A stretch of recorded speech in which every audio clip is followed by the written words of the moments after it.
კრივი რიხში დაკრძალეს მშვიდობიანი მოქალაქეები, რომლებიც რუსეთმა სარაკეტო თავდასხმით მოკლა. პარასკევს 4 აპრილს რუსეთის საოკუპაციო ძალებმა უკრაინულ ქალაქზე მიიტანეს სარაკეტო იერიში. ადგილობრივები ამბობენ, რომ იქ მხოლოდ ბავშვების სათამაშო მოედანი იყო. თავდასხმის მომენტში ბავშვები ქვიშაში თამაშობდნენ. 20 ადამიანი დაიღუპა, მათ შორის 9 მცირეწლოვანი.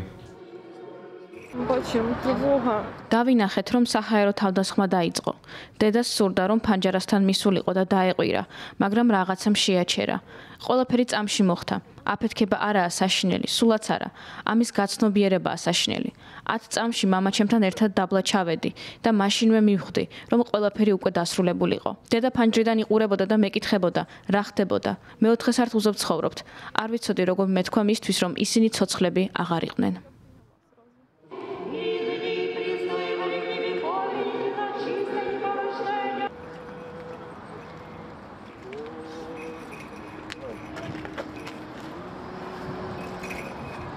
ხვდები, რომ არაფრის დაბრუნება არ შეგვიძლია. სული და გული მტკივა, რადგან ეს ბავშვები დროთა განმავლობაში ჩემს შვილებადაც იქცნენ.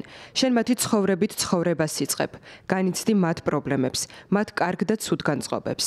ამ მომენტში ხვდები, რომ უძლური ხარ, არაფრის გაკეთება შეგიძლია. ესაა ტკივილი, რომელიც ენით აღუწერელია. ხვდები, რომ ამ ტკივილით იცხოვრებ მთელი ცხოვრება, რადგან ეს ბავშვი შენი სულის ნაწილი იყო.